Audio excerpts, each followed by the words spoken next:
And from West Hollywood, California, make some noise for Dymkoski!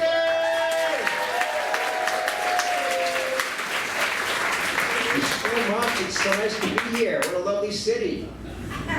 Yeah, I thought, why not try my luck in Florida? I mean, if Rick Scott and Ron DeSantis can win here, surely I have a chance.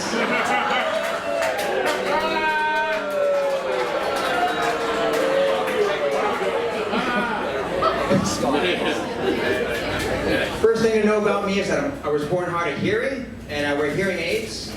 And by the looks of this crowd, I think some of you can relate. But not hard of hearing like Grandpa's got the TV on too loud hard of hearing. Like if I were any more deaf, I would sound like Marley Matlin, okay? That's the amount of hearing loss we're talking about. If you don't know who Marley Matlin is, you were born after 1980. Congratulations. But yeah, growing up, I was this cute little kid with these enormous hearing aids, and now they're invisible. Just any old grumpy guy sitting in the corner with my resting dick face. And it's not that I'm a dick, it's that I can't fucking hear you. So I'd rather just stay out of it, you know? I don't want to get involved, you know? Oh, if you're gonna heckle me, you have to do it in sign language, all right? Fair warning. Fair warning. Yeah, so I'm a person with a disability. But you know what I don't get? The handicap spot. Which I don't think is fair. I mean, some of the things people get the handicap spot for, like what, you got fibromyalgia, you the handicap spot? Come on. Give me a break. The guy in my gym parks in the handicap spot, he's perfectly able-bodied. You gotta see this guy's workout. Kettlebell swings, box jumps. Finally, I asked his trainer, I'm like, what is that guy's disability? And he said, guy's HIV positive. And I'm like, I have AIDS.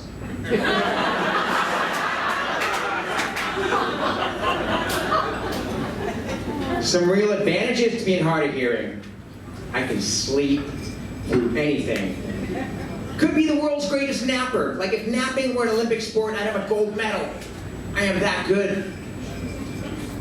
Best part about being hard of hearing though is if I get in a fight with my girlfriend, I just take my hearing aids out and it's over. Yeah. And I get the last word. All right, technically she gets the last word. But it falls on deaf ears, so it works out really well.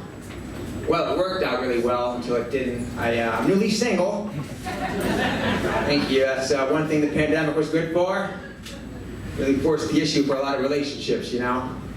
Yeah, but we're on good terms, though. You know, we talk, we text, and sometimes we do things together, just not have sex. You know, like a marriage. But I'm not the only one whose relationships suffered from the pandemic. You know, did you hear? I read that since the start of the quarantine last year, marriage rates went way down, and suicide rates have gone way up. And I can only conclude that when forced to cohabitate, death seems like the better option for a lot of people. I don't know how else to interpret that data. My dad gave me relationship advice. He said, Dale, marriage is the first step to divorce. I was 6 when we first had that conversation, so. My parents divorced when I was very young. My mom, to this day, still hates my dad. It's like time to let it go, Mom. I mean, really, what kind of person do you have to be to hold a grudge for 4 decades? Italian, it turns out. My mom's Italian. Hey. Wow, can she hold a grudge? Hey. When I was a kid, I would come home from school and my mom would still be at work. And they had a term for us growing up in the 80s. Latchkey kids, they call us latchkey kids. And today there's a new term. It's called child neglect.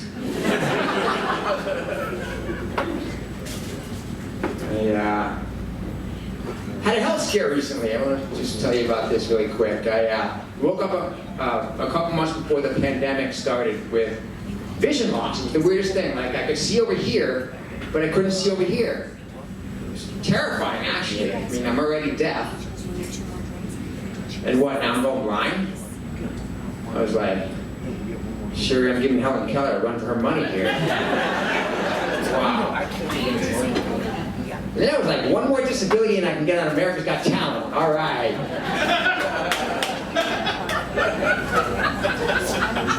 Well, it turns out I had a stroke. I know.